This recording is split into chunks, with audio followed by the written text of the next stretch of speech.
عليكم ورحمة الله حبايبي يا حلوين بناتي وعرايس الجمال. النهاردة بقى مسقعة باللحمة المفرومة حكاية. معنا بتنجان وبطاطس وفلفل.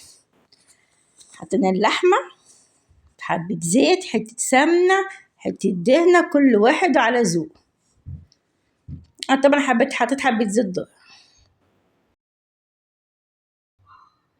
دي التوابل، أيوة فلفل والكمون والملح. نقلب يا حبايبي. البصلة في الكبة وقرن فلفل أحمر. حطينا البصلة اهي وقرن الفلفل. بعد ما اللحمة خيط لون كده،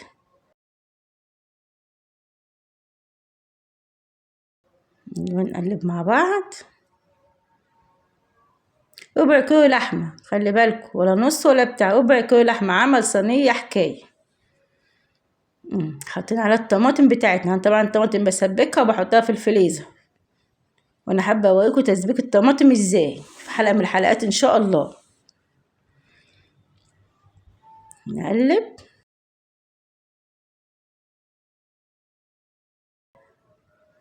استوت مع بعضيها اللحمة بالبصل بالطماطم بمهاراتها، فصين توم.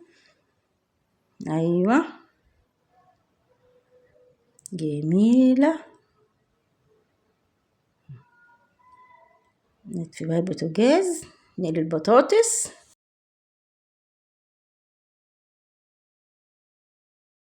نطلع، نعملها من الزيت كويس جدا. ايوه نصفها من الزيت حلو.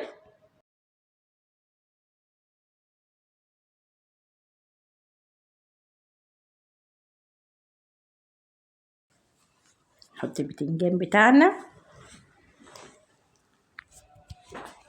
البتنجان اللي هو الكبير ده انتوا شفتوه ده جميل. نقشره ونحط عليه حبة ملح ونسيبه ينزل ميته، ونغسله قوي تحت حنفية الحوض، ونصفيه بمصفى ونقليه. والله ما هيشرب زيت. شوف شكله عامل ازاي، ناشفة البتنجانية، طالعة ناشفة. ولا عليها زيت ولا اي حاجة، حتى شكلها باينة قدامكم. حطينا قرنين الفلفل وبقية البتنجان.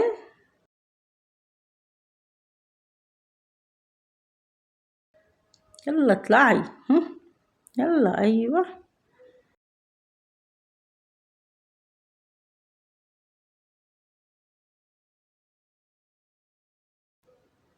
يلا فاضل كمان قرنين.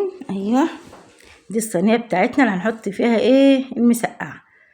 نحط في القعر حبة، يعني يا دوب حبة من الصلصة بتاعتنا باللحمة. ايوه كده.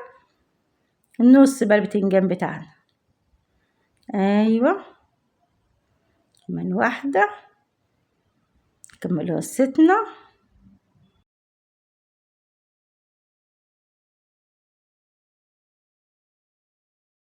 ايوه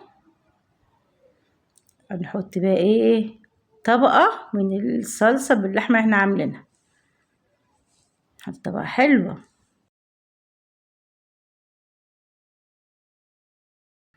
نكمل بقى نحط بطاطس بقى. البطاطس اللي احنا قلينا كلها هنحطها.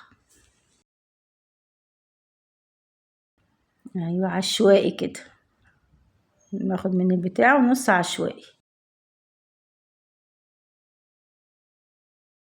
ايوه شايفين يا بناتي، بناتي وعرساني الحلوين، عرايس الجمال. يتعمل طاجن مسقعة كده لجوزها وهو جاي يقول ايه العسل دي. نحط بقى بقية الصلصة بتاعتنا. والله العظيم بتشرب من الصلصة باللحمة دي حكاية.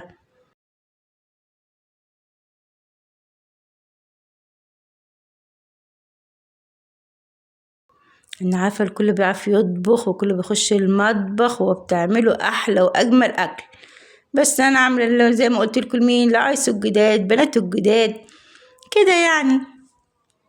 ودي هنوصلها مع بعض. النص بقى اخر طبقة بقى معاه بتنجانتين، بقى معاه فلفل بطاطس باقية. الفلفل اللي بقى قطعته بص ازاي عشان كانت